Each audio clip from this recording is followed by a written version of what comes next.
Mañana me caso. Ya vacié todas tus cuentas de banco y vendí la casa. Adiós. Mi corazón se rompió en 1000 pedazos al escuchar a mi único hijo decir esto por teléfono, justo la noche antes de su boda. A su lado, la voz de mi futura nuera retumbó. Muy bien, mi amor. Así de decidido es como actúa un hombre de verdad. Resulta que para ellos, la sangre de mi sangre no valía ni un centavo. Pensaron que yo me pondría a gritar, que caería de rodillas como una mendiga a suplicarles. Creyeron que una sola llamada podía borrar los 40 años que me tomó construir esta casa. Pero solo me reí.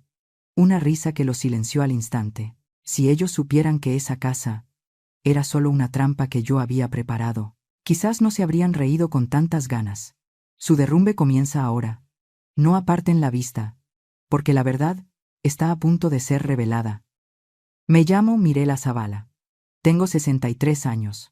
Jamás en mi vida he pisado las fiestas elegantes de Polanco, ni he entrado a esos clubes donde la gente cierra tratos mezclando el inglés y el francés. Soy simplemente una mujer mexicana ordinaria, una que vivió del sueldo de una biblioteca, de turnos extra y de unas manos callosas que siempre supieron guardar silencio en el momento justo. Silencio para que mi hijo no viera a su madre pobre. Silencio para que él creyera que merecía un mundo mejor que el mío. Era la noche antes de su boda.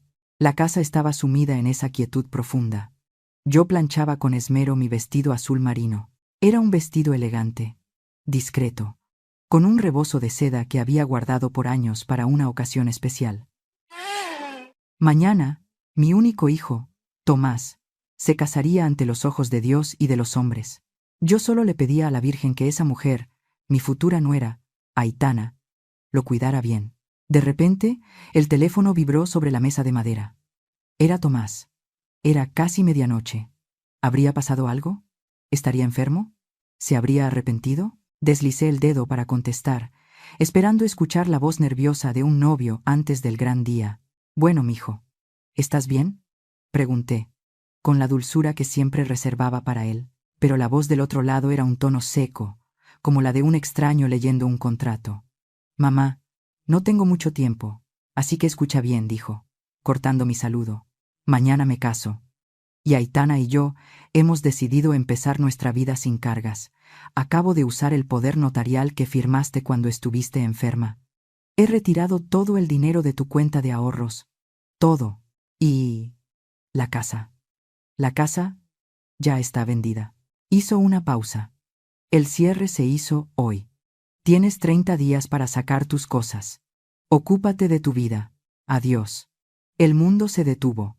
Sentí cómo la sangre se drenaba de mi rostro. Mis piernas fallaron y tuve que dejarme caer sobre el borde de la cama. ¿Qué estás diciendo, Tomás?, susurré, con la garganta anudada por el pánico. Esos son mis ahorros de toda la vida. Esa casa es el trabajo de 40 años. No hubo titubeos. No hubo ni una pizca de remordimiento. Solo silencio. Y entonces, escuché la voz de una mujer al fondo. Era Aitana, la que mañana sería oficialmente la esposa de mi hijo. Jamás lo olvidaré. Su voz burlona, siseando como una serpiente. Muy bien, mi amor. Así de decidido hay que ser. Un hombre de verdad sabe cortar las cargas. Habían tocado mi límite final. Para ellos, yo no era una madre. No era la mujer que se quitó el pan de la boca para que él estudiara. Era solo un estorbo. Una cuenta bancaria con piernas que ya no servía para nada. Y esa noche, me habían traicionado así. Seguramente, en ese momento, ellos esperaban que yo gritara, que suplicara, que llorara rogándoles que no me hicieran esto. Creyeron que 40 años de esfuerzo y todos mis ahorros podían ser destruidos fácilmente con una sola llamada. Pero entonces, algo extraño sucedió dentro de mí. El dolor duró solo unos segundos. Una claridad repentina, extraña y fría, se apoderó de mí. Mis ojos miraron por la ventana, hacia la oscuridad de la noche, y luego a la casa que ellos creían haber vendido. Y me empecé a reír. Una carcajada seca. Me reí porque ellos creían tener el control. Me reí por su ignorancia tan atrevida. Al otro lado de la línea, el silencio se hizo pesado. No esperaban esto. «¿Mamá? ¿Estás loca? ¿De qué te ríes?», preguntó Tomás, y por primera vez su voz de hombre duro tembló. Se notaba el miedo. el miedo de quien no entiende qué está pasando. Me sequé una lágrima que había escapado, no de tristeza, sino de pura ironía. «Ay, Tomás», dije finalmente, con una voz tan tranquila que hasta yo misma me sorprendí. «No estoy loca, hijo mío. Estoy lúcida, más lúcida que nunca. Disfruta tu boda mañana. Disfruta el champán y los aplausos». Colgué sin esperar respuesta. Miré la pantalla negra del teléfono. Luego miré la foto de mi hijo en la pared. El Tomás que yo amaba había muerto esta noche. Me levanté, caminé hacia el espejo y me miré. Vi a una mujer de 63 años, con arrugas y canas, pero con la mirada de una leona que acaba de despertar. Mañana iré a esa boda. No a celebrar. Iré a ver cómo se derrumba el castillo de naipes que construyeron sobre mis espaldas. La noche es larga, pero el amanecer traerá justicia. Y la justicia de una madre traicionada es algo a lo que deberían tenerle pánico. Me quedé sentada en la orilla de la cama, con el teléfono todavía en la mano, aunque la pantalla se había apagado hacía rato. La oscuridad de la habitación se sentía pesada, densa, pero no tanto como el nudo que tenía en la garganta. No había lágrimas. Curioso, ¿verdad? Una pensaría que en un momento así una madre se desharía en llanto, pero el dolor era tan profundo que había secado todo por dentro. No pude volver a acostarme. Me quedé ahí, inmóvil, mientras mi mente, traicionera como siempre en las madrugadas, empezó a rebobinar la película de mi vida. Trataba de encontrar el momento exacto en que perdí a mi hijo. Y entonces, la memoria me golpeó. No fue hoy. No fue ayer. Fue el día que ella cruzó el umbral de esta puerta. Hace 3 años, Tomás trajo a Aitana a casa por primera vez. Venía acompañada de su padre, don Isidro. Desde que bajaron de su coche brillante, vi cómo miraban mi barrio, arrugaban la nariz, como si el aire aquí oliera distinto al de su colonia elegante. Don Isidro caminaba con el pecho inflado, hablando fuerte sobre apellidos y linajes, aunque todos sabíamos que sus trajes caros a veces se veían un poco gastados en los puños. Esa noche cambió todo. Yo había pasado 2 días enteros en la cocina. Quería impresionarlos, demostrarles que, aunque no teníamos lujos, en esta casa sobraba el cariño. Preparé mi mole especial, una receta que mi abuela me enseñó. Puse el mantel bordado a mano, el que solo usaba en Navidad. Saqué la vajilla buena. Cuando nos sentamos a la mesa, serví los platos con una sonrisa nerviosa, esperando un cumplido. Don Isidro miró el plato humeante frente a él. No tomó el tenedor. Solo lo empujó levemente con el dedo, con un gesto de absoluto desprecio. «¿Qué es esto, doña Mirela?», preguntó, mirando la salsa oscura como si fuera lodo. «En mi familia estamos acostumbrados a cortes finos, a comida internacional. Esta comida, tan pesada, tan de pueblo, la verdad es que nos cae mal. Es comida de gente pobre, sin ofender». Sentí como si me hubieran dado una bofetada. Mi cara ardió de vergüenza. Pero lo que me mató no fue su grosería. Fue lo que hizo Tomás. Mis ojos buscaron a mi hijo. Buscaban defensa. Buscaban que él, que había crecido comiendo ese mole, golpeara la mesa y exigiera respeto para su madre. Pero Tomás no me miró. Bajó la cabeza, avergonzado. Se puso rojo. Pero no de ira contra ellos, sino de vergüenza por mí. «Papá tiene razón», dijo Aitana, con una risita burlona, tomando la mano de mi hijo. «Tomás, amor, dile a tu madre que mejor pida unas pizzas. No queremos enfermarnos antes del viaje, ¿verdad?». Y ahí llegó la estocada final. «Tomás, mi Tomás», levantó la vista y me dijo, con voz irritada: «Mamá, por favor, retira esto. Ya escuchaste a don Isidro. No les gusta esta comida. Mejor trae algo más decente o pide comida rápida. No nos hagas pasar más penas. Retira esto. No nos hagas pasar más penas». Esas palabras se clavaron en mi pecho más profundo que cualquier cuchillo. Me levanté en silencio. Mis manos temblaban tanto que los platos repiquetearon al recogerlos. Me sentí como una sirvienta en mi propia casa. Me tragué el orgullo junto con las lágrimas. Fui a la cocina y tiré el mole a la basura. 3 días de trabajo, 3 días de amor, a la basura. Esa noche, mientras ellos comían pizza en mi sala, algo murió dentro de mí, y algo más despertó. Me di cuenta de que mi hijo era débil. Un hombre de papel que se doblaba ante el primer soplo de estatus y dinero. Se había dejado deslumbrar por el falso brillo de esa familia, que se creía nobleza pero no tenía educación. Tomás quería pertenecer a su mundo tanto que estaba dispuesto a pisotearme. Me culpé durante meses. Pensé que yo había fallado. Le enseñé a ser bueno, pero olvidé enseñarle a tener carácter. Olvidé enseñarle que la dignidad no se negocia y que madre solo hay una. Le di todo. Y al darle todo, lo dejé vacío por dentro. Pero esa noche fue una advertencia. Una señal de alarma que, gracias a Dios, no ignoré del todo. Entendí que si él no me iba a proteger, yo tenía que protegerme sola. Dejé de contarle mis cosas. Dejé de hablarle de mis ahorros. Empecé a ver a Aitana no como la novia de mi hijo, sino como lo que realmente era. Una depredadora que había olido sangre. Y mi hijo no era la víctima, era el cómplice voluntario. La oscuridad de la habitación pareció aclararse. No porque amaneciera, sino porque mi determinación brillaba más fuerte que mi tristeza. Basta de lamentos, Mirela, me dije. Ya lloraste suficiente esa noche. Hoy no es noche de llorar. Me levanté. Mis pies descalzos no sentían el frío del suelo. Caminé con paso firme hacia el armario viejo de madera. Aparté los abrigos y metí la mano en el fondo, tanteando la pared falsa que mi difunto esposo había construido. Mis dedos encontraron el panel suelto. Lo retiré, y ahí estaba. Mi pequeña caja fuerte. Giré la combinación. Derecha, izquierda, derecha. Abrí la puerta de acero y saqué una carpeta de cuero desgastado. La abracé contra mi pecho por un segundo. Aquí estaba todo. Aquí estaba la verdad. Aquí estaba la trampa que ellos ni siquiera sabían que existía. Me acerqué a la ventana, donde la luz de la luna llena iluminaba los papeles. Mis ojos recorrieron las letras legales, las firmas, los sellos. Una sonrisa amarga se dibujó en mis labios, muy diferente a la sonrisa dulce que solía tener. Tomás cree que me ha quitado todo. Cree que soy una vieja indefensa que mañana estará en la calle.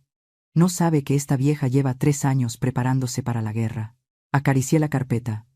Mañana, hijo mío, vas a aprender la lección más cara de tu vida, y te la va a enseñar la mujer que te dio la vida.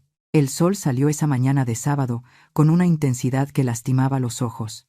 Era el día de la boda. Cualquier madre estaría en la peluquería, nerviosa, ajustándose el tocado o llorando de emoción. Yo no. Yo me vestí con mi traje sastre color gris plomo. Me maquillé con cuidado, ocultando las ojeras de una noche sin dormir, y me puse mis perlas. No iba a la iglesia. Tenía una cita mucho más importante antes de ver a mi hijo en el altar. Llegué al despacho del licenciado Celestino a las 8 en punto. Celestino es un viejo amigo de mi difunto esposo. Un hombre de leyes que conoce los secretos de este pueblo mejor que el cura. Al verme entrar, se levantó de su silla de cuero, preocupado por mi semblante serio. «Doña Mirela», dijo él, ofreciéndome asiento. «No debería estar aquí. Hoy es el gran día de Tomás». Lo miré fijamente y puse la carpeta de cuero sobre su escritorio de caoba. «Hoy no es un día de celebración, Celestino. Es un día de juicio. Tomás me llamó anoche. Usó el poder notarial. Vendió la casa de alquiler y vació mis cuentas. Cree que también vendió mi casa, donde vivo. Me ha dejado, según él, en la calle». El abogado abrió los ojos como platos, se ajustó los lentes y tomó la carpeta con manos rápidas. Empezó a leer los documentos que yo había preparado con tanta meticulosidad durante los últimos 3 años. «Tomás cree que soy una vieja ignorante», continué, mi voz firme, sin temblar. «Cree que me paso el día tejiendo y viendo telenovelas. No sabe que cuando él trajo a esa mujer y a su padre a mi vida, yo empecé a blindar mi patrimonio». Celestino leía, y poco a poco, una sonrisa de incredulidad y admiración se dibujaba en su rostro. «Mirela, esto es brillante», murmuró. «Explíquemelo usted, licenciado. Quiero escucharlo de su boca para estar segura de que la trampa está bien cerrada». Celestino se recargó en su silla y entrelazó los dedos. «Es perfecto, Mirela. Tomás vendió la propiedad de la calle Olivo, la casa de alquiler. Seguramente encontró un comprador rápido por el precio. Pero lo que Tomás no vio, porque nunca lee las letras chiquitas, es este contrato que firmamos ante notario hace 2 semanas». «Exacto», asentí. «La casa tiene un contrato de arrendamiento vigente por 10 años, a favor del señor Mateo, mi inquilino», expliqué, sintiendo una satisfacción fría en el pecho. «Y no es un contrato cualquiera, está inscrito en el registro público». El comprador que le dio el dinero a Tomás acaba de comprar una casa que no podrá habitar ni demoler hasta dentro de una década. Y cuando ese comprador se entere de que Tomás le ocultó esa información, lo van a demandar por fraude, completó Celestino, y será una demanda penal. Vender una propiedad ocultando gravámenes es un delito grave. Pero eso no es lo mejor, dije, inclinándome hacia adelante. Hablemos de mi casa, la casa donde creció, la que él le prometió a su suegro para pagar sus deudas. Celestino soltó una carcajada breve. Esa es la joya de la corona, Mirela. Tomás cree que vendió tu casa. Seguramente ya recibió un adelanto. Pero aquí veo el documento del fideicomiso. Así es. Hace 3 años, cuando vi la ambición en los ojos de Aitana, doné la nuda propiedad de mi casa a la Fundación de Caridad de la Iglesia de San Judas. Yo me reservé únicamente el usufructo vitalicio. Explíquele a la gente qué significa eso, por favor, pedí, sabiendo que necesitaba reafirmarlo para mí misma. Significa que usted tiene derecho a vivir en esa casa hasta el último día de su vida. Nadie la puede echar. Pero usted ya no es la dueña de los ladrillos. La dueña es la Iglesia. Por lo tanto, el poder notarial que Tomás robó no sirve para vender esa casa, porque esa casa ya no es suya para vender. Me recargué en el respaldo de la silla y suspiré. El aire salió de mis pulmones llevándose parte de la angustia. Entonces, resumí. Mi hijo ha vendido una casa que no se puede usar y ha cobrado por otra casa que no le pertenece. Exactamente, doña Mirela. En términos legales, su hijo se ha metido en la boca del lobo. En el momento en que los compradores intenten tomar posesión y se den cuenta de la realidad, Tomás no solo tendrá que devolver el dinero que ya se gastó en la boda, sino que enfrentará cargos criminales por estafa, falsedad de declaraciones y fraude inmobiliario. El silencio llenó la oficina. Miré por la ventana hacia la calle, donde la gente caminaba tranquila, ajena a la tormenta que estaba por desatarse. Pobrecito, dijo Celestino con suavidad. No sabe que su vida de hombre libre termina hoy. No, Celestino. No es pobrecito. Él eligió esto. Tuvo 3 años para demostrarme que me quería. 3 años para defenderme de las humillaciones de su novia. Y anoche, cuando me llamó para decirme que me dejaba en la calle, él firmó su sentencia. Yo solo puse el papel. Él puso la firma. Me levanté y alicé mi falda. Me sentía poderosa. Ya no era la víctima. Era la dueña del tablero de ajedrez. Vámonos, licenciado.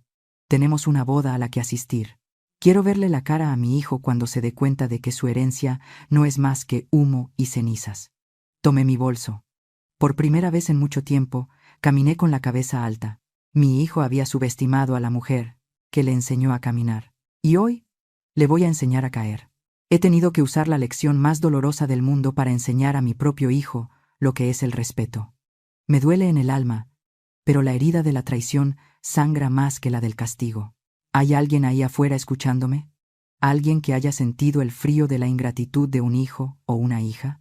¿Alguien a quien su propia sangre le haya dado la espalda por dinero o por complacer a una pareja?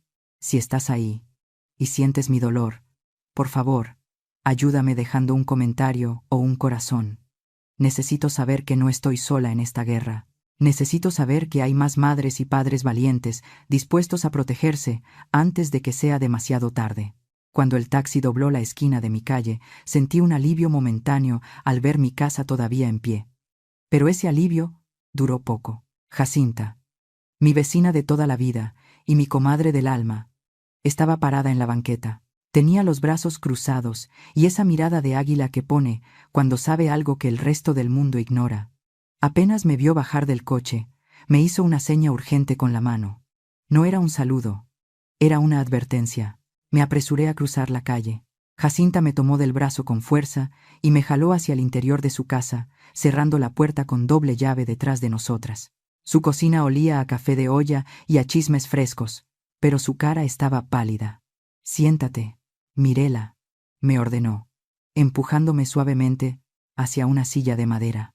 Tienes que saber lo que pasó ayer mientras andabas en el mercado comprando tus cosas para la boda. Sentí un nudo en el estómago. Jacinta nunca exagera. Si ella está asustada, yo debería estar aterrorizada. Ayer por la tarde vi el coche de Tomás estacionarse frente a tu puerta. Empezó a contar ella, bajando la voz como si las paredes oyeran. Pero no venía solo. Venía con la novia, esa tal Aitana, y con el papá de ella, ese señor que siempre anda de traje aunque haga un calor de los 1000 demonios.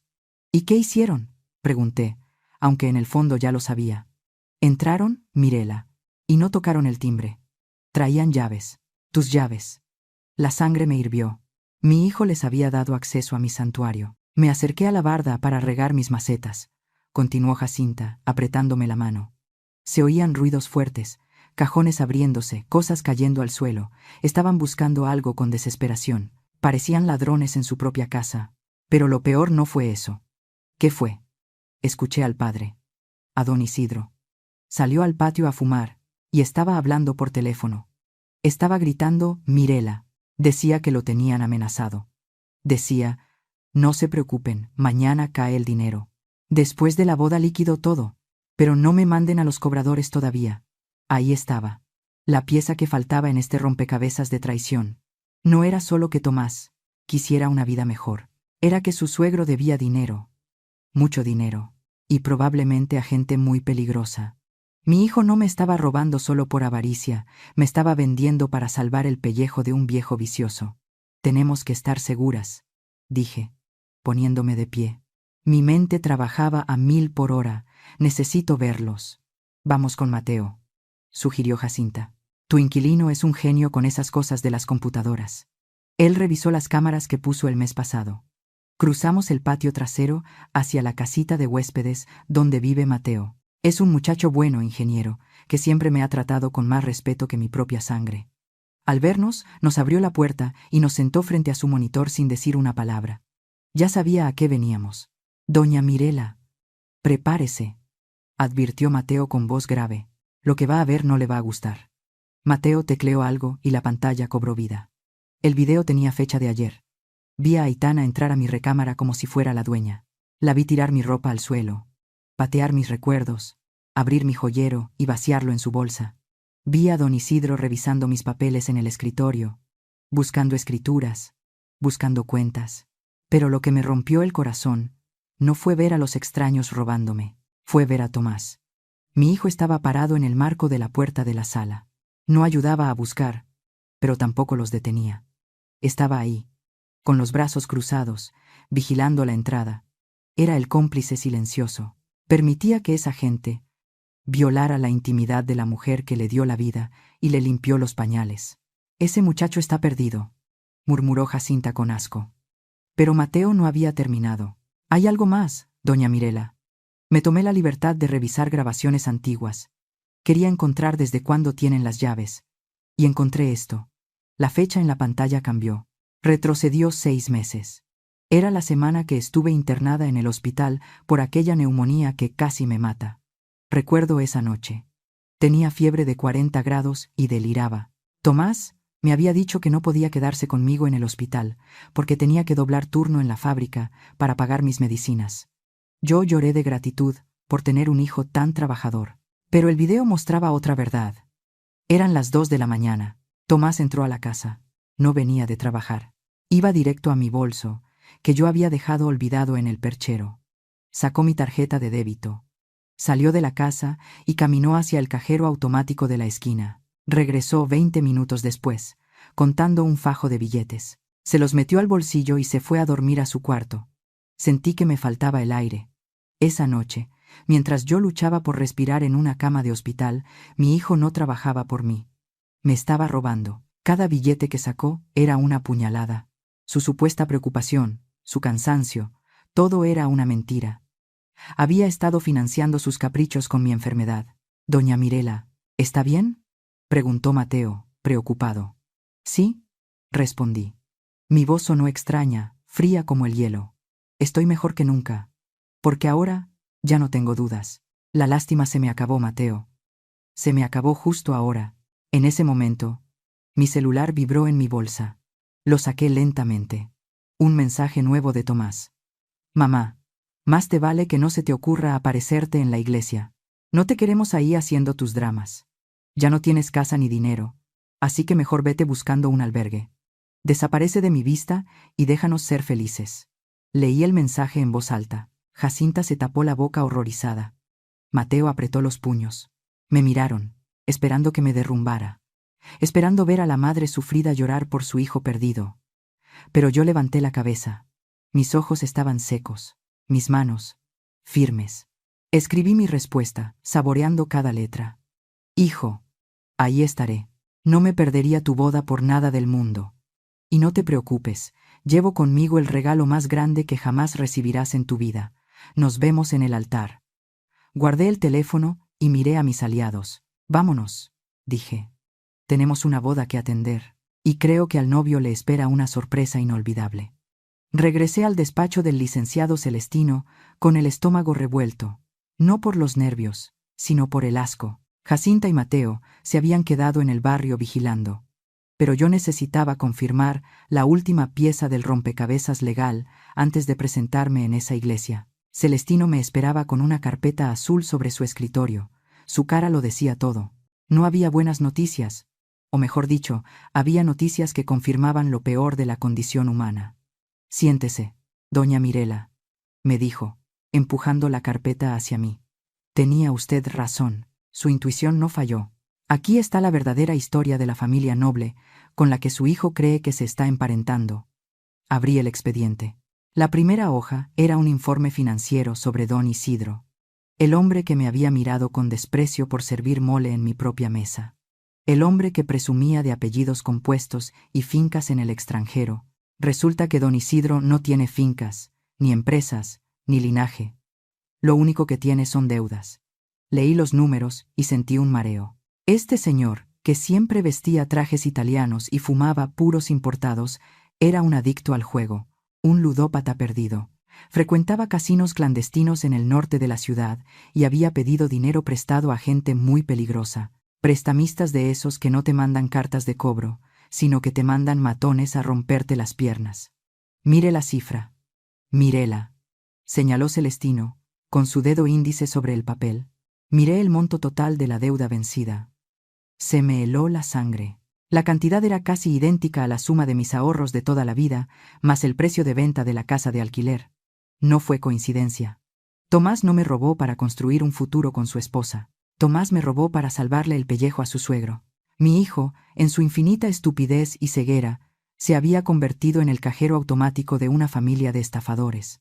Seguramente don Isidro lo envolvió con cuentos de honor y lealtad, haciéndole creer que ayudar a la familia era obligación de un hombre. Pobre diablo, murmuré, sintiendo una mezcla de rabia y lástima por mi propio hijo.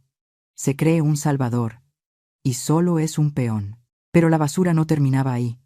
Pasé la página y encontré los detalles de la venta de la casa de la calle Olivo, esa venta rápida y sucia que hicieron ayer. ¿Recuerda al agente inmobiliario que llevó a cabo la operación?, preguntó Celestino, con esa media sonrisa de quien ya ha visto todo en esta vida. Un tal licenciado Rivas. Sí. Tomás me dijo que era un experto en bienes raíces de confianza. Pues resulta que el experto de confianza se apellida Rivas, pero su segundo apellido es el mismo que el de Aitana. Es su primo lejano. Me recargué en la silla, sintiendo cómo la indignación me quemaba las entrañas. Todo había quedado en familia. El primo vendió la casa, cobró una comisión inflada y se aseguraron de que todo se hiciera en tiempo récord, sin preguntas incómodas. Fue una operación quirúrgica, una emboscada planeada en las cenas familiares donde yo no era invitada. Y aquí está el golpe final, dijo Celestino, mostrándome el último documento. Es el rastreo de la transferencia bancaria. Yo esperaba ver que el dinero había ido a una cuenta mancomunada de los novios. Pensé que, al menos, mi hijo tendría acceso a lo que me había robado. Pero no. El dinero de la venta no entró a la cuenta de Tomás. Entró directamente a una cuenta a nombre de don Isidro y Tomás. Una cuenta donde se requiere la firma de ambos para retirar, pero curiosamente, el dinero salió 2 horas después hacia una cuenta en las Islas Caimán, conocida por ser usada para pagar deudas de juego de alto nivel. Tomás ya no tiene el dinero, Mirela. Ni siquiera él lo tiene. Se lo entregó en bandeja de plata al viejo para que pagara sus vicios. Su hijo se ha quedado sin madre, sin casa, y ahora, sin el dinero que robó. Lo han exprimido como a una naranja y tirarán la cáscara en cuanto no les sirva. Cerré la carpeta con suavidad. Mis manos ya no temblaban. La imagen de don Isidro, con su actitud arrogante y sus aires de grandeza, se me hizo grotesca. No era un aristócrata. Era un parásito. Un parásito que había usado a su hija como cebo para atrapar a un tonto útil. Mi hijo. Y Aitana. Ella lo sabía todo. Ella fue la que presionó. Ella fue la que le susurró al oído a Tomás que yo era una egoísta por no soltar el dinero. Ella sabía que su padre estaba con la soga al cuello y no le importó sacrificarme a mí para salvarlo. Son una manada de lobos, dije, poniéndome de pie, pero se equivocaron de presa. Pensaron que yo era una oveja vieja y cansada. No saben que esta oveja tiene colmillos. Celestino me miró con respeto. ¿Está lista para ir a la iglesia, doña Mirela? Más que lista, licenciado. Vamos a desenmascarar a la realeza. Quiero ver la cara de don Isidro cuando se entere de que el dinero con el que pensaba pagar sus deudas es producto de un fraude que lo va a llevar directo a la cárcel junto con su yerno. Tomé mi bolso. Ya no sentía dolor. Ya no sentía dolor. Lo que sentía era la claridad absoluta de quien tiene la verdad de su lado. Mi hijo había elegido a su nueva familia. Pues bien, ahora se hundiría con ella. Salí del despacho hacia el sol de la mañana. La boda estaba por comenzar. Y yo, la madre despreciada, la suegra pobre, la mujer invisible, estaba a punto de convertirme en la protagonista de su peor pesadilla. Celestino dejó la carpeta sobre el escritorio y se quitó los lentes con un gesto de cansancio. Se frotó el puente de la nariz y me miró fijamente a los ojos. Había una pregunta que flotaba en el aire, una que él necesitaba hacerme para cerrar el círculo legal, pero que sabía que me dolería responder. Doña Mirela, dijo, con voz suave, entiendo la trampa de la casa y las deudas del suegro, pero hay algo que no me cuadra. Usted es una mujer inteligente. Una mujer que lee hasta la letra chiquita de los recibos de la luz. ¿Cómo logró Tomás que usted firmara ese poder notarial tan amplio? Para vender una casa y vaciar cuentas se necesita una firma muy específica. Usted nunca habría firmado eso estando en sus 5 sentidos. Sentí un nudo en la garganta. Esa era la herida que más sangraba. No era el dinero, era el momento. Cerré los ojos y de golpe regresé a esa habitación de hospital hace 6 meses. El olor a alcohol y desinfectante me golpeó la memoria. Recordé el frío de las sábanas y el calor insoportable de mi cuerpo. Tenía neumonía. Los doctores le habían dicho a Tomás que mis pulmones estaban llenos de líquido y que, a mi edad, las cosas se podían complicar muy rápido. Yo estaba delirando por la fiebre. Apenas sabía si era de día o de noche. Y ahí aparecieron ellos. Tomás entró a la habitación con los ojos rojos. Yo, en mi ingenuidad de madre, pensé que había estado llorando por mí. Pensé que estaba asustado de perderme. Aitana venía detrás de él, con esa cara de niña buena que sabe poner cuando le conviene, sosteniendo una carpeta beige contra su pecho. «Mamá, despierta», me susurró Tomás, tomándome la mano sudorosa. «Tienes que ayudarnos. El hospital dice que el seguro no cubre este tratamiento especial que necesitas.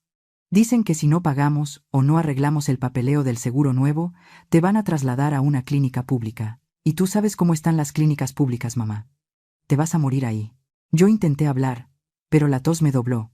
El miedo me paralizó. No quería morir. Y confiaba en él. Era mi hijo. Él me estaba cuidando. «Aquí están los formularios del seguro», intervino Aitana, acercándome la carpeta y una pluma. «Solo firma aquí, y aquí, y acá.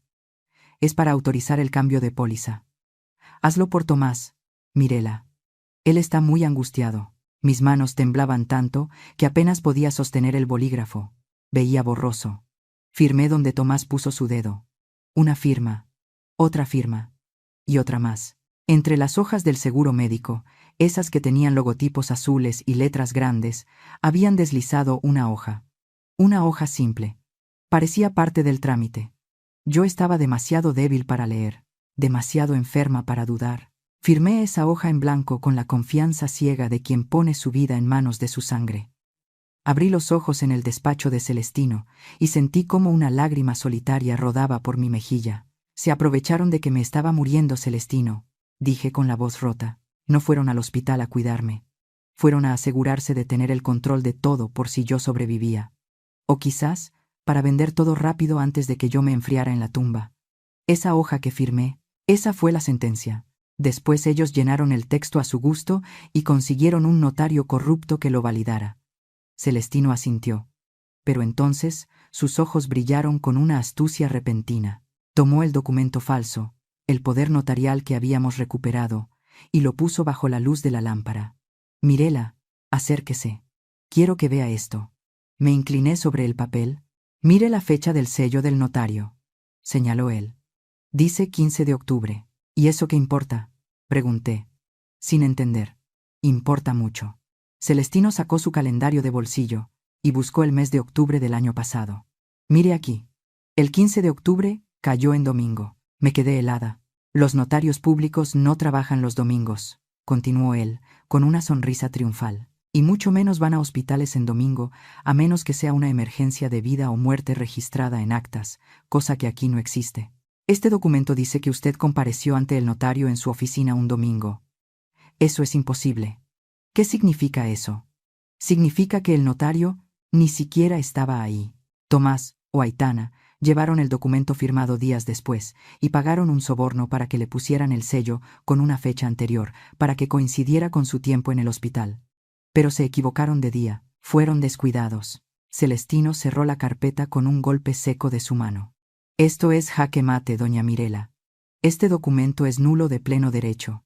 Y no solo es nulo, es la prueba física de un delito de falsificación de documentos y corrupción. Con esto, no solo recuperamos la casa, con esto, aseguramos que el juez no tenga ni una pizca de piedad. Me sequé la cara con el pañuelo que Celestino me ofreció. La tristeza se fue evaporando, dejando paso a una furia limpia y brillante. Usaron mi enfermedad. Usaron mi miedo a la muerte para robarme. Y ahora, un error de calendario los va a destruir. Dios escribe derecho con renglones torcidos, ¿verdad, licenciado? Así es, Mirela. Y ahora, creo que se nos hace tarde. Me levanté. Fui hacia el pequeño espejo que Celestino tenía en la pared. Me arreglé el cabello. Me alisé el saco. La mujer que me miraba desde el reflejo ya no era la anciana enferma y vulnerable de aquel hospital. Era una guerrera. Tomé mi bolso. Sentí el peso de mi teléfono, donde guardaba los mensajes crueles de mi hijo. Vámonos, dije. Ya es hora de la ceremonia. Salimos a la calle. El sol brillaba alto. Las campanas de la iglesia empezaban a repicar a lo lejos, llamando a los fieles, llamando a los novios. No voy a ir a esa boda a desearles felicidad. No voy a tirar arroz ni a aplaudir cuando se besen. Voy a ir a pararme frente a Dios y frente a los hombres para decir la verdad. Mi hijo quería una boda inolvidable. Pues bien, se la voy a dar. Será un día que nunca, jamás, podrá borrar de su memoria. La justicia viene en camino, Tomás, y lleva puesto el vestido de tu madre. El salón del club campestre desbordaba un lujo obsceno. Había arreglos gigantescos de flores blancas importadas, candelabros de cristal que colgaban del techo como lágrimas congeladas y meseros de guante blanco sirviendo champaña francesa. Todo aquello estaba pagado con mi sangre. Todo estaba financiado con los ahorros de 40 años que ellos me habían arrebatado sin piedad. Entré por la puerta principal con la cabeza alta. Nadie me detuvo. Quizás porque mi vestido gris plomo y mi mirada de acero imponían más respeto que cualquier guardia de seguridad. O quizás porque, en el fondo, todos sabían que la madre del novio tenía derecho a estar ahí, aunque no fuera bienvenida. Caminé entre las mesas. El murmullo de la gente se fue apagando a mi paso. Me sentía como Moisés abriendo el mar rojo. Mis ojos estaban fijos en la mesa principal. Ahí estaban ellos. Tomás reía con la boca abierta, con la corbata ya un poco desajustada, ebrio de poder y de alcohol. A su lado, Aitana brillaba con sus joyas, esas que probablemente compraron con el dinero que sacaron de mi cajero automático mientras yo agonizaba. Y de pie, con una copa de cristal cortado en la mano, don Isidro pedía silencio a los 300 invitados. Familia, amigos, socios, decía el viejo con su voz impostada, quiero proponer un brindis por mi yerno, Tomás, un hombre generoso que hoy no solo une su vida a la de mi hija, sino que ha invertido en el futuro de nuestra familia, comprando una magnífica propiedad en el centro. Salud por el proveedor. Los aplausos estallaron. Tomás se puso de pie, inflando el pecho como un pavo real. Iba a hablar, iba a agradecer, pero yo no le di tiempo. Subí los 3 escalones del escenario, con una agilidad que no sentía hacía años. Me acerqué al micrófono que estaba en el atril. El DJ, confundido, bajó la música. El silencio cayó sobre el salón como una losa de plomo. Tomás se quedó pálido. Don Isidro frunció el ceño, molesto. Aitana soltó un grito ahogado. «Brindemos», dije. Mi voz salió amplificada por las bocinas, clara y potente. «Brindemos por la generosidad de mi hijo. Pero antes, aclaremos de dónde viene esa generosidad». «Mamá, bájate de ahí», siseó Tomás, acercándose con los dientes apretados. «Estás haciendo el ridículo. Vete o llamo a seguridad». «No, Tomás, tú llamaste a la desgracia anoche. Yo solo vine a abrirle la puerta». Saqué de mi bolso la carpeta azul. La levanté para que todos la vieran. «Señores invitados», continué, mirando directamente a los socios de don Isidro. «Mi hijo les ha dicho que vendió mi casa para comprar esa nueva propiedad, de la que tanto presumen. Pero hay un pequeño detalle legal que se les olvidó revisar». Abrí la carpeta y saqué el documento con el sello oficial. «Esta es la escritura de mi casa. Y aquí, en esta cláusula que mi hijo nunca leyó, dice que la propiedad tiene un usufructo vitalicio a mi favor. Eso significa, en español simple, que yo soy la dueña del uso de esa casa hasta que me muera. La casa que Tomás les vendió a sus inversionistas y la casa que don Isidro prometió como garantía, no existe. Es humo. Es un fraude». Un murmullo de horror recorrió el salón. Los socios de don Isidro se pusieron de pie, mirándose entre ellos. «Tomás vendió algo que no era suyo», sentencié. «Y los compradores, a quienes yo misma alerté esta mañana, están afuera en este momento con la policía, esperando para hablar con el novio sobre un delito de estafa mayor». «Cállate, vieja loca», gritó Tomás, perdiendo completamente los estribos. Su cara estaba roja de furia. Se abalanzó hacia mí, pero se detuvo al ver las miradas de la gente. «Eres una envidiosa. Eso es lo que eres. No soportas verme triunfar, no soportas que yo tenga dinero y tú no. Siempre fuimos unos muertos de hambre por tu culpa. Nunca me diste nada. Mírate. Eres una pobre bibliotecaria que nunca me pudo dar la vida que yo merecía». Sus palabras resonaron en el salón. Me acusaba de ser pobre. Me acusaba de no haberle dado suficiente. Sentí una calma helada. Dejé la carpeta sobre la mesa de los novios. «¿Que nunca te di nada?», pregunté en un susurro que se escuchó hasta el último rincón. «¿Que tu educación en colegios privados salió del aire? ¿Que tus trajes y tus caprichos se pagaron solos?». Mis manos fueron a mi cintura. Con movimientos lentos, desabotoné el costado de mi blusa de seda y levanté la tela. Ahí estaba. La cicatriz. Una línea gruesa, fea y arrugada que cruzaba mi costado derecho. La marca indeleble de mi sacrificio. «Mírala bien, Tomás», dije con la voz quebrada por primera vez. «Mírala. Tú tienes 34 años. Esta cicatriz tiene 30. Cuando tenías 4 años y entraste a ese colegio de ricos donde querías estar, yo no trabajaba turnos dobles en la biblioteca como te dije. No me alcanzaba. El salón estaba tan silencioso que se podía escuchar el zumbido del aire acondicionado. Fui a una clínica clandestina en la frontera», continué, mis ojos clavados en los de él. «Vendí mi riñón, Tomás. Vendí una parte de mi cuerpo, de mi carne, para pagar tu matrícula, para que no te sintieras menos que nadie, para que tuvieras ese futuro brillante del que tanto presumes». Me bajé la blusa despacio. «Llevo 30 años viviendo con un solo riñón, sintiendo el dolor cada invierno, ocultando esta vergüenza para que tú no cargaras con la culpa. Y hoy, usas esa educación que pagué con mis entrañas para robarme. Usas la vida que te regalé 2 veces para dejarme en la calle». Tomás retrocedió un paso, como si lo hubiera golpeado físicamente. Se dejó caer en su silla, con la boca abierta, incapaz de articular palabra. La gente lo miraba con una mezcla de horror y repulsión absoluta. Aitana se cubrió la boca con las manos. Don Isidro miraba hacia la salida, buscando cómo escapar. «Yo te di mis órganos, hijo mío. Y tú me quitaste hasta el techo. Espero que valga la pena». El sonido de las sirenas de patrulla empezó a escucharse a lo lejos, acercándose cada vez más. Mi corazón, en ese momento, ya no dolía. Se había convertido en piedra. Si ustedes todavía están escuchando esto y pueden sentir el dolor de esta cicatriz en su propia piel, por favor, ayúdenme comentando el número 1 aquí abajo.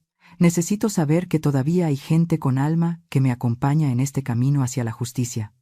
Su presencia es la única fuerza que me queda para contarles el final. Cuando las esposas frías de la policía toquen las manos de mi único hijo. Las luces rojas y azules de las patrullas rebotaban en las paredes blancas del salón, convirtiendo la elegancia de la boda en una escena de crimen barata. No entraron pidiendo permiso, eran agentes de la fiscalía, hombres serios con chalecos tácticos que contrastaban violentamente con los trajes de etiqueta de los invitados. Al frente del operativo venía el licenciado Rivas, el supuesto primo y agente inmobiliario. Pero no venía como invitado, venía esposado, escoltado por 2 oficiales.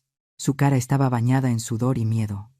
Apenas cruzó la puerta, señaló con un dedo tembloroso hacia la mesa principal. «¡Ahí están!», gritó Rivas, con la voz aguda del pánico. «Ellos son los autores intelectuales. Yo solo seguí órdenes. El novio y el suegro planearon todo el fraude». El caos se desató en segundos. 2 agentes se abalanzaron sobre Tomás. Mi hijo, que minutos antes se sentía el rey del mundo, ahora parecía un niño asustado. Soltó la copa de champán, que se hizo añicos en el suelo, y levantó las manos por instinto. «¡No me toquen!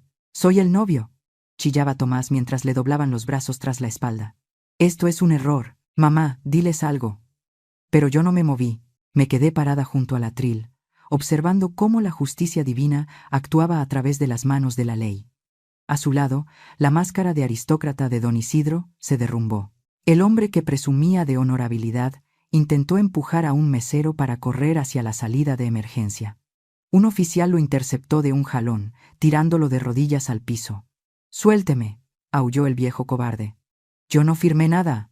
Fue él, fue ese imbécil de mi yerno. Él robó el dinero de su madre. Yo soy una víctima». Ver a don Isidro traicionando a Tomás tan rápido fue repugnante, pero predecible. Sin embargo, el golpe más cruel todavía estaba por llegar. Aitana, aprovechando la confusión, había recogido la cola de su vestido de novia y trataba de escabullirse hacia la cocina. Iba rápida, como una rata abandonando el barco que ella misma había hundido. «¡Detengan a la mujer!», gritó el licenciado Rivas desde la entrada, desesperado por conseguir un trato con la fiscalía. «Ella es la que tiene las joyas. Ella tiene los relojes que compraron con el dinero robado». Aitana se congeló. Un oficial mujer le cerró el paso. «No», gritó Aitana, girándose con los ojos llenos de odio. «Yo no tengo nada que ver con estos perdedores. Tomás me engañó. Me dijo que tenía dinero». Rivas soltó una carcajada histérica que heló la sangre de todos los presentes. «¿Que te engañó?», Rivas negó con la cabeza, mirando a Aitana con una mezcla de deseo y rencor. «No seas mentirosa, mi amor. Dile a Tomás la verdad. Dile por qué teníamos tanta prisa en casarte». Tomás, con las esposas ya puestas, dejó de forcejear. Miró a Rivas y luego a Aitana. «¿De qué está hablando?», preguntó mi hijo, con un hilo de voz. «Dile, Aitana», insistió Rivas. «Dile que el bebé que estás esperando no es de ese idiota. Es mío. Es nuestro seguro de vida para cuando nos largáramos con el dinero de la vieja». El silencio que siguió a esa revelación fue absoluto. Tomás miró el vientre de su prometida, ese vientre que él había acariciado, ese hijo por el que me había robado, por el que había vendido su alma. Todo era mentira. No había nieto. No había linaje. Solo había otro engaño más, el más cruel de todos. Aitana ni siquiera lo miró. Bajó la cabeza, maldiciendo por lo bajo, confirmando con su silencio la traición. En ese momento, vi cómo el espíritu de mi hijo se rompía. Sus piernas fallaron y los policías tuvieron que sostenerlo para que no cayera al suelo. No lloraba por la cárcel, lloraba porque acababa de darse cuenta de que había destruido a la única persona que lo amaba de verdad, su madre, por una mujer que se acostaba con su propio primo. Los oficiales comenzaron a arrastrarlos hacia la salida. Al pasar junto a mí, Tomás se resistió. Clavó los talones en el piso y me miró. Sus ojos estaban desorbitados, llenos de mocos y lágrimas, una imagen patética del hombre que alguna vez fue. «¡Mamá!», gritó, y esta vez no había arrogancia, había terror. «Mamá, por favor, diles que es un malentendido. Soy tu hijo, soy tu Tomás. Perdóname, mamá, no dejes que me lleven».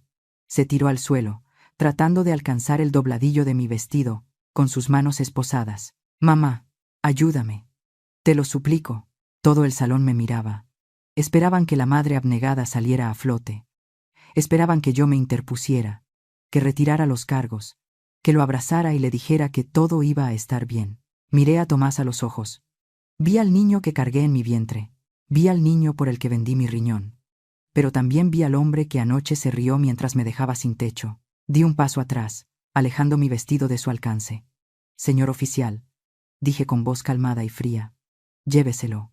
Mamá, aulló él. No me llames así, respondí, mirándolo desde arriba con una distancia infinita. La madre que tú conocías murió anoche cuando tú la mataste con tu avaricia. El hijo que yo parí murió en ese mismo instante. Tú no eres mi hijo. Tú eres solo un delincuente llamado Tomás Zavala. Y los delincuentes tienen que pagar. Hice un gesto a los policías para que continuaran. Sáquenlo de mi vista.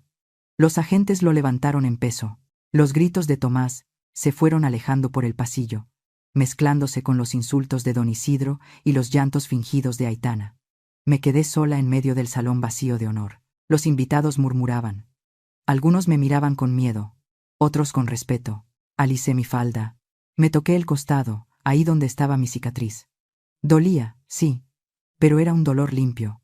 El dolor de la cirugía necesaria para extirpar un cáncer que me estaba matando. Respiré profundo. El aire nunca había sentido tan ligero. La tormenta había pasado, y aunque mi casa estaba vacía de familia, estaba llena de dignidad. Y eso, nadie me lo podía quitar. Pasaron 3 semanas desde el escándalo en la boda, 3 semanas en las que mi casa, antes llena de recuerdos cálidos, se convirtió en un mausoleo de silencio. El único sonido que rompía la quietud era el teléfono. Sonaba a todas horas. Mañana, tarde y noche. Y cada timbrazo era como un taladro en mi sien. Eran llamadas del penal. Al principio no contestaba. Me quedaba mirando el aparato, temblando, con el corazón galopando en el pecho. Jacinta venía a hacerme compañía. Me preparaba té de tila y me quitaba el teléfono de las manos. No contestes, Mirela, me decía ella con firmeza. No dejes que te envenene la cabeza. Él tiene que aprender, pero soy su madre. Y el instinto materno es una cadena difícil de romper, incluso cuando el hijo te ha golpeado con ella. En el barrio, las cosas también cambiaron. La gente habla. Siempre hablan. Algunos vecinos me saludan con más respeto que antes, admirando que no me dejara pisotear. Pero otros, sobre todo las señoras más viejas y tradicionales, me miran con horror. Escucho sus susurros cuando paso por el mercado. Dicen que soy una madre desalmada. Dicen que tengo el corazón de piedra por meter a mi único hijo a la cárcel. Dicen que una madre debe perdonar todo, incluso que le quiten el pan de la boca. Esas palabras duelen. Duelen porque una parte de mí, esa parte débil y sentimental, se pregunta si tienen razón. ¿Soy un monstruo por querer justicia? ¿Debería haberle dado el dinero y quedarme en la calle con tal de verlo libre? Las noches eran lo peor. Me despertaba sudando, imaginando a Tomás con frío, con hambre, rodeado de criminales de verdad. La culpa me carcomía. Finalmente, decidí ir a verlo. Necesitaba mirarlo a los ojos. Necesitaba encontrar un rastro de arrepentimiento, una señal de que mi hijo todavía existía debajo de esa capa de avaricia. Si veía humildad, tal vez, solo tal vez, consideraría hablar con el licenciado Celestino para buscar una reducción de pena. Llegué al reclusorio un martes de visita. El lugar olía a lejía barata, sudor y desesperanza. Pasé los filtros de seguridad sintiéndome pequeña y frágil. Cuando llegué a la zona de locutorios, me senté frente al vidrio grueso y esperé. Cuando trajeron a Tomás, casi no lo reconocí. Había perdido peso. Tenía ojeras profundas y la barba crecida. Ya no llevaba el traje de novio, sino el uniforme beige de los internos. Al verme, sus ojos se iluminaron. Pero no fue una luz de cariño. Fue la luz de quien ve una salvavidas en medio del mar. Se sentó rápido y agarró el teléfono sucio de la pared. Yo hice lo mismo, con las manos temblorosas. «Mamá», dijo, pegando la cara al vidrio. «Gracias a Dios viniste. Sabía que no me ibas a abandonar. Sabía que se te iba a pasar el enojo». Su voz sonaba desesperada, rápida. Yo esperaba un «¿Cómo estás?». Esperaba un «Perdóname». Esperaba que me preguntara por mi salud, por mi riñón, por el dolor que me había causado revelar mi secreto más íntimo frente a cientos de personas. Esperaba que me dijera que sentía haber destruido nuestra familia. Me quedé callada, esperando, dándole la oportunidad de ser humano. Pero la siguiente frase que salió de su boca mató cualquier esperanza que me quedaba. Mamá, tienes que sacarme de aquí ya. El abogado de oficio es un inútil. Necesito que contrates al licenciado Gómez. Dicen que es el mejor sacando gente. Y dime, ¿dónde pusiste el dinero de la venta de la casa de alquiler? Porque los policías congelaron las cuentas de don Isidro. Pero seguro tú recuperaste algo antes, ¿verdad? Necesito ese dinero para pagar la fianza y mover influencias aquí adentro. Sentí como si me hubieran vaciado una cubeta de agua helada en el alma. Ahí estaba. No había dolor por mi sufrimiento. No había culpa por haberme robado. No le importaba mi cicatriz, ni mi sacrificio, ni mi vejez. Lo único que le importaba era el dinero. Seguía pensando que el dinero era la solución a todo. Seguía viéndome no como su madre, sino como su banco personal. Ni siquiera me preguntó cómo me sentía. Me quedé mirándolo, y por primera vez en mi vida, vi a Tomás tal cual era. No era un niño confundido, no era una víctima de las circunstancias, era un hombre egoísta, narcisista y profundamente roto. Pero roto de una forma que yo no podía arreglar. Si lo sacaba de ahí, si pagaba su fianza, nunca aprendería. Si lo salvaba ahora, lo condenaba para siempre a ser un parásito. «Mamá, ¿me estás escuchando?», insistió él, golpeando el vidrio con impaciencia. «¿Trajiste la chequera?». Respiré hondo. El aire del penal me pareció de repente más limpio que el de mi propia culpa. «No, Tomás», dije con voz firme. «No traje la chequera. Y no voy a contratar a ningún abogado caro». La cara de Tomás se transformó. La esperanza se convirtió en furia en un segundo. «¿Qué? Entonces, ¿a qué viniste? ¿A burlarte?». «Vine a despedirme, hijo. Vine a ver si quedaba algo de mi Tomás. Pero ya vi que no». Me puse de pie. Las piernas ya no me temblaban. «Mamá, no te atrevas a irte. Mamá, soy tu hijo. Me debes esto», gritó, su rostro desfigurado por la rabia. «No te debo nada, Tomás. Te di la vida, te di educación, te di mi cuerpo. La deuda está saldada. Ahora te toca pagar la tuya con la sociedad». Colgué el teléfono. Me di la media vuelta y caminé hacia la salida. Escuchaba sus gritos ahogados a través del vidrio, insultándome, exigiéndome, maldiciéndome, pero ya no me dolían. Eran los gritos de un extraño. Al salir a la calle, el sol me golpeó en la cara. Jacinta me estaba esperando en la banqueta, con cara de preocupación. Me miró, buscando señales de debilidad, esperando tener que consolarme. Pero yo le sonreí. Fue una sonrisa triste, sí, pero llena de paz. «¿Cómo te fue, comadre?», preguntó ella con cautela. «Bien, Jacinta. Muy bien. ¿Lo vas a sacar?». «No», respondí, tomando su brazo para caminar juntas hacia la parada del autobús. A veces, comadre, amar a alguien significa dejar que se estrelle. Hoy no perdí a un hijo. Hoy me recuperé a mí misma. Y por primera vez en semanas sentí que podía respirar sin dolor. La cárcel de Tomás tenía barrotes de hierro. La mía había sido de culpa. Y yo acababa de abrir la puerta de mi celda. Dicen que Dios no castiga ni con palo ni con piedra.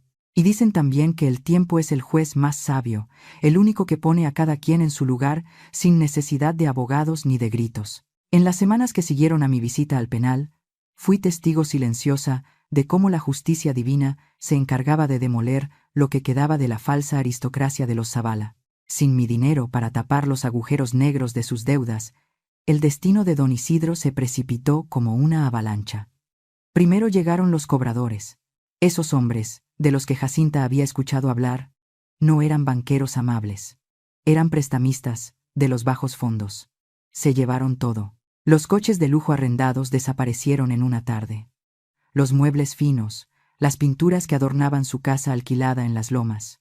Todo fue embargado o vendido por centavos para calmar la ira de la mafia, pero no fue suficiente. Una semana después, la policía tocó a su puerta. Pero esta vez no fue por deudas de juego. Fue por algo mucho más grave. La fiscalía, al investigar el fraude de mi casa, descubrió que la falsificación de mi firma no era un caso aislado. Don Isidro operaba una red de documentos apócrifos. Llevaba años falsificando escrituras, testamentos y títulos de propiedad para despojar a gente vulnerable. La imagen fue portada en los periódicos locales. El gran don Isidro, el hombre que me miraba por encima del hombro por comer mole, salía esposado, sin saco, con la camisa desabotonada y la cara hinchada por los golpes que, según dicen, le dieron sus acreedores, antes de que llegara la patrulla. Terminó en el mismo reclusorio que mi hijo, pero en un módulo diferente. El destino tiene un sentido del humor muy negro. Y luego estaba Aitana, la princesa destronada, la mujer que había planeado casarse de blanco con el dinero de mi jubilación. Su caída fue menos espectacular, pero quizás más dolorosa por ser tan solitaria. El licenciado Rivas, su primo y amante, el verdadero padre de la criatura que ella esperaba, no esperó a ver el desenlace. Apenas olió el peligro legal y vio que no había dinero que repartir, huyó hacia la frontera norte. La abandonó. La dejó sola con un embarazo avanzado, con demandas civiles encima y con la vergüenza pública de haber sido expuesta en su propia boda. Sus amigas de la alta sociedad, esas que se reían de mis zapatos viejos, le dieron la espalda. Nadie quiere salir en la foto con una estafadora. Sus padres perdieron la casa. Aitana se quedó sin techo, sin marido, sin amante y sin dinero. Me enteré de su paradero de la forma más casual posible. Fue un domingo por la mañana. Decidí ir a desayunar a una fonda sencilla cerca del mercado, un lugar al que no iba hacía años porque a Tomás le parecía de mal gusto. Me senté en una mesa del rincón y pedí unos chilaquiles. «Señora, aquí tiene su café», dijo una voz cansada a mis espaldas. Me giré para agradecer y me quedé helada. Ahí estaba ella, Aitana. Pero no era la mujer altiva y maquillada que yo conocía. Llevaba un uniforme de mesera 2 tallas más grande que su cuerpo, manchado de salsa roja. Tenía el cabello recogido en una cola de caballo mal hecha, sin brillo. Sus manos, antes perfectamente manicuradas, estaban rojas y resecas de lavar platos. Y su vientre. Su vientre abultado rozaba el borde de la mesa. Nuestros ojos se encontraron. El tiempo se detuvo en esa fonda ruidosa. Vi cómo el color desaparecía de su rostro. Sus labios temblaron. Bajó la mirada al suelo, avergonzada, incapaz de sostenerme la vista. Esperaba el insulto. Esperaba que yo me levantara y le gritara a todos los comensales quién era ella. Esperaba que me burlara de su desgracia, que le dijera: «Mira dónde terminaste, reina». Podría haberlo hecho. Tenía 1000 palabras de odio guardadas en la garganta. Podría haberle recordado cómo tiró mi ropa al suelo, cómo me llamó vieja inútil. Pero al verla ahí, con los pies hinchados y los ojos llenos de miedo, no sentí rabia. Sentí una profunda indiferencia. Ya no era mi enemiga. Era solo una pobre mujer cosechando lo que había sembrado con tanta diligencia. No dije nada. Absolutamente nada. Tomé mi taza de café con calma. Bebí un sorbo. Ella seguía ahí, paralizada, esperando el golpe. «Gracias, señorita», dije simplemente. Aitana levantó la vista, confundida. Sus ojos se llenaron de lágrimas, pero no se atrevió a hablar. Se dio la media vuelta y corrió hacia la cocina. Terminé mi desayuno en paz. Al pedir la cuenta, dejé sobre la mesa un billete grande. Una propina generosa. Mucho más de lo que costaba el desayuno. No lo hice por caridad.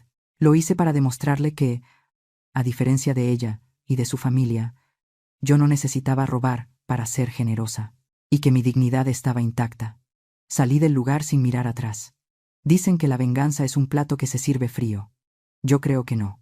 Yo creo que la mejor venganza no es hacer daño, sino seguir adelante y dejar que la vida misma se encargue de pasar la factura. Y ese día, en esa fonda barata, la vida le había cobrado a Aitana con intereses. El silencio con el que me despedí de ella fue el grito más fuerte que pude haber dado. Fue el sonido de mi victoria final. El día de la audiencia final amaneció gris, como si el cielo mismo entendiera que no había nada que celebrar. La sala del tribunal estaba fría. Olía a madera vieja, a lustramuebles y a miedo contenido. Yo estaba sentada en la primera fila, detrás del fiscal, con las manos entrelazadas sobre mi regazo para disimular que me temblaban los dedos. A mi lado, el licenciado Celestino permanecía estoico, como una estatua de mármol que me brindaba el soporte que mis propias piernas me negaban. Cuando trajeron a Tomás, el aire se volvió pesado.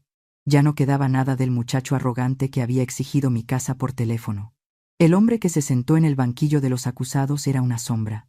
Tenía la cabeza afeitada, el uniforme beige desgastado y los hombros hundidos bajo el peso de una realidad que finalmente lo había aplastado. No se atrevió a mirarme. Mantenía la vista clavada en sus manos esposadas, quizás buscando en ellas alguna respuesta a cómo había llegado hasta ahí. El juez, un hombre mayor con mirada severa detrás de unos anteojos gruesos, revisó los papeles frente a él con una lentitud exasperante. Cada segundo era una tortura. Finalmente, se aclaró la garganta y habló. Tomás Zavala, dijo el juez, con voz grave, se le ha encontrado culpable de los delitos de fraude genérico, falsificación de documentos oficiales y abuso de confianza. Pero lo que hace este caso particularmente repudiable no es el monto de lo robado, sino a quién se lo robó. La ley contempla agravantes cuando la víctima es un adulto mayor y ascendiente directo del agresor. Usted no solo violó la ley, usted violó el sagrado deber de gratitud hacia quien le dio la vida. Tomás se encogió en su asiento. Por lo tanto, continuó el juez, este tribunal lo condena a una pena privativa de libertad de 5 años, sin derecho a fianza ni libertad condicional anticipada. 5 años. La cifra resonó en mi cabeza. 5 años sin ver el sol, sin comer comida casera, sin libertad. Mi corazón de madre quiso gritar. Quiso pedir piedad, pero mi conciencia me mantuvo callada. El juez me miró. Señora Mirela, como víctima, tiene derecho a dirigir unas palabras a la corte antes de que cerremos la sesión. ¿Desea decir algo? Me puse de pie. Mis rodillas protestaron, pero mi espíritu estaba firme. Caminé hasta la barandilla de madera que me separaba de mi hijo. Por primera vez, él levantó la cara. Sus ojos estaban llenos de lágrimas y miedo. Esperaba que yo pidiera clemencia. Esperaba que usara ese momento para abogar por él. Su señoría, dije, y mi voz salió clara, sin quebrarse. No vengo a pedir que le reduzca la sentencia.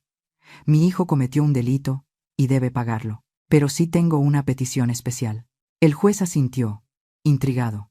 Pido que, durante su tiempo en prisión, se le asigne a los talleres de trabajo forzado, que lave pisos, que cocine, que trabaje en la carpintería, que sus manos, esas manos que usó para robar lo que no era suyo, aprendan por primera vez en su vida lo que cuesta ganar un peso honrado. Yo fallé al dárselo todo fácil. No deje que el sistema falle también, permitiéndole estar ocioso, que el sudor le enseñe lo que yo no pude. Tomás abrió la boca, sorprendido, dolido. Y sobre la reparación del daño, continué, sacando un cheque que Celestino me había preparado. Se recuperó una parte del dinero al embargar los bienes de la familia de su exesposa y sus cómplices. La ley dice que ese dinero es mío, pero yo no lo quiero. Ese dinero está manchado de traición. Me giré hacia la zona del público, donde estaba sentada la familia que había comprado la casa falsa, las verdaderas víctimas colaterales de la estafa de mi hijo. Quiero que ese dinero se entregue íntegramente a la familia Martínez, a quienes mi hijo engañó. Ellos perdieron sus ahorros confiando en él. Yo tengo mi pensión y mi dignidad. Ellos necesitan recuperar su paz. El juez golpeó la mesa con su mazo, aceptando mi petición. Hubo un murmullo de admiración en la sala, pero yo no escuchaba nada más que el latido acelerado de mi propio corazón. Antes de que los guardias se llevaran a Tomás, Celestino se acercó al estrado con un último documento. Un momento, por favor, dijo el abogado. Hay una última cosa que el señor Zavala debe saber. Celestino abrió una carpeta de piel negra. Tomás, leyó Celestino, mirando a mi hijo. Tu madre ha redactado un nuevo testamento el día de ayer. En él se revoca cualquier derecho hereditario que pudieras tener. La casa familiar, los ahorros restantes y cualquier bien futuro han sido legados en su totalidad a la Fundación de Niños con Insuficiencia Renal. Tomás palideció. Incluso cuando salgas de prisión, aclaró Celestino, no tendrás nada, ni casa, ni herencia, ni apellido que te respalde. Empiezas de cero, absolutamente de cero. Fue entonces cuando sucedió. Los guardias tomaron a Tomás de los brazos para llevárselo. Él no forcejeó esta vez. No gritó insultos. Se giró hacia mí y vi cómo se rompía. No era el llanto del niño berrinchudo que quiere un juguete. No era el llanto del delincuente atrapado. Era el llanto profundo, desgarrador, de un hombre que se da cuenta de que acaba de perder lo único que realmente importaba. Mamá, susurró, y en esa palabra había un dolor infinito. Me sostuvo la mirada. Vi arrepentimiento. Vi la comprensión tardía de su error, pero ya era tarde para arreglar el pasado. Adiós, Tomás, dije suavemente. Me di la media vuelta. Le di la espalda. Sentí sus ojos clavados en mi nuca mientras caminaba hacia la salida. Escuché sus sollozos ahogados, mezclándose con el ruido de las cadenas en sus pies. Cada paso que daba, alejándome de él, era como arrancarme un pedazo de piel. Pero seguí caminando. No miré atrás. Salí del tribunal hacia la luz de la tarde. El aire estaba fresco. Me dolía el cuerpo, me dolía el alma, pero por primera vez en años, sentí que los cimientos de mi vida volvían a estar firmes. Había hecho lo más difícil que una madre puede hacer. Había amado a mi hijo lo suficiente como para dejarlo caer, para que, tal vez, solo tal vez, pudiera aprender a levantarse siendo un hombre de bien. La justicia se había servido, pero la victoria tenía un sabor agridulce, como el café cargado que se toma en los velorios. Había enterrado al hijo que creí tener, para dar paso a la mujer que siempre debí ser. Ha pasado exactamente un año desde que las sirenas de las patrullas se llevaron a mi hijo y rompieron mi corazón en 1000 pedazos. Si alguien me hubiera dicho hace 12 meses que hoy estaría sentada aquí, en mi jardín, viendo florecer las bugambilias con una sonrisa en los labios, le habría dicho que estaba loco, pero la vida, en su infinita sabiduría, tiene formas extrañas de acomodar las cosas. Mi casa en la calle Olivo ya no es un mausoleo de silencios tristes. Ya no huele a soledad ni a naftalina. Ahora es un faro de luz en el barrio. Convertí la sala, esa misma sala donde Aitana tiró mi ropa al suelo con desprecio, en el centro de apoyo Mirela. No es una oficina elegante, pero es cálida. Cada martes y jueves, con la inestimable ayuda del licenciado Celestino y de mi comadre Jacinta, abrimos las puertas a personas mayores que necesitan ayuda. Llegan viejitos, con manos temblorosas y ojos asustados. Llegan con papeles que no entienden, presionados por hijos ingratos que quieren la herencia antes de tiempo, o por nietos que les piden avalar préstamos impagables. Yo los recibo. Les sirvo una taza de café caliente. Los escucho. Y les digo lo que nadie me dijo a mí a tiempo. Les digo que no están solos. Les enseño que su firma es su poder y que no deben regalarla por miedo a la soledad. Cada vez que logramos detener un fraude, cada vez que veo a una abuela salir de aquí con la cabeza alta, siento que mi propia herida sana un poco más. Pero no todo es trabajo. A mis 64 años, descubrí que la vida no se acabó con la traición de Tomás. Al contrario, apenas empezó. El mes pasado hice algo que no hacía en 40 años. Cerré la casa, tomé una maleta pequeña y me fui a ver el mar. Fui a Chiapas. Navegué por el cañón del Sumidero y sentí el viento en la cara. Me compré un vestido de flores brillantes, muy distinto a mi ropa gris de siempre. Me comí un helado frente a la playa, sin sentir culpa, sin pensar en que debía guardar ese dinero para el futuro de Tomás. Entendí que mi futuro es hoy. Hablando de Tomás, fui a verlo una última vez al penal la semana pasada. El cambio es notable. Ya no queda rastro del muchacho soberbio que se creía dueño del mundo. El trabajo en los talleres de carpintería lo ha transformado. Sus manos, antes suaves y cuidadas, ahora tienen callos y cicatrices. Ha bajado de peso, pero se ve más fuerte, más real. Nos sentamos frente a frente. No había vidrio esta vez, solo una mesa de metal atornillada al piso. Me miró a los ojos y por primera vez en mi vida vi a mi hijo de vuelta. No había cálculo en su mirada, solo tristeza y resignación. «Perdóname, mamá», me dijo con la voz ronca, y supe que era verdad. No me pidió dinero, no me pidió abogados, solo pidió perdón. Yo le tomé las manos, esas manos rasposas de carpintero, y le dije que mi corazón de madre lo había perdonado hacía mucho. El rencor es un veneno que uno se toma esperando que el otro se muera, y yo ya escupí ese veneno. Sin embargo, cuando me preguntó tímidamente si podía ayudarlo a tramitar su libertad anticipada, retiré mis manos con suavidad. «No, hijo», le respondí con firmeza. «Hay lecciones que se tienen que cursar completas para que no se olviden. Te perdono como madre, pero como ciudadana y como mujer que se respeta, necesito que termines tu ciclo. Tienes que aprender que los actos tienen consecuencias, que no se borran con un abrazo». Él se quedó callado un largo rato, Asintió y bajó la cabeza. Entendió, por fin, que mi amor ahora es firme, no ciego. Nos despedimos con un beso en la mejilla. Salí de ahí con el alma ligera, sabiendo que lo dejaba en manos de su mejor maestro, el tiempo. Ahora, mientras el sol comienza a meterse y pinta el cielo de naranja y rosa, quiero hablarles a ustedes. A ti, mujer que me escuchas mientras cocinas o descansas. A ti, hijo que cuidas a tus padres. He aprendido lecciones con sangre que quiero regalarles. A las madres, les digo esto. No permitan que el amor se convierta en una venda en los ojos. Amen a sus hijos con toda el alma, sí, pero ámense más a ustedes mismas. No entreguen todo en vida. Mantengan sus cuentas claras, sus propiedades a su nombre y sus límites bien definidos. Esa independencia financiera no es egoísmo ni desconfianza. Es el chaleco antibalas que protegerá su vejez y su dignidad cuando las fuerzas les falten. A los hijos, a los esposos. Escuchen bien. Nunca cambien sus raíces por el brillo falso de una familia política o por las exigencias de una pareja. Tomás cambió a su madre, la que le dio un riñón, por unos suegros que lo veían como una billetera con patas. El equilibrio en el matrimonio es respeto, no sacrificio total. No corten el árbol que les dio sombra y vida solo porque alguien les promete un jardín que no existe. La familia que se construye no debe destruir a la familia de la que se viene. Y sobre todo, cuídense de la avaricia. Es un veneno curioso. Al principio sabe dulce, como la promesa de una vida fácil y lujosa. Pero una vez que te lo tragas, te pudre las entrañas. La avaricia destruyó a mi hijo. Destruyó a Aitana. No dejen que el dinero sea el tercer integrante en su mesa. Hablen de finanzas antes de casarse. Pongan las cartas sobre la mesa. No dejen que el signo de pesos divida lo que el amor unió. El aire de la tarde refresca.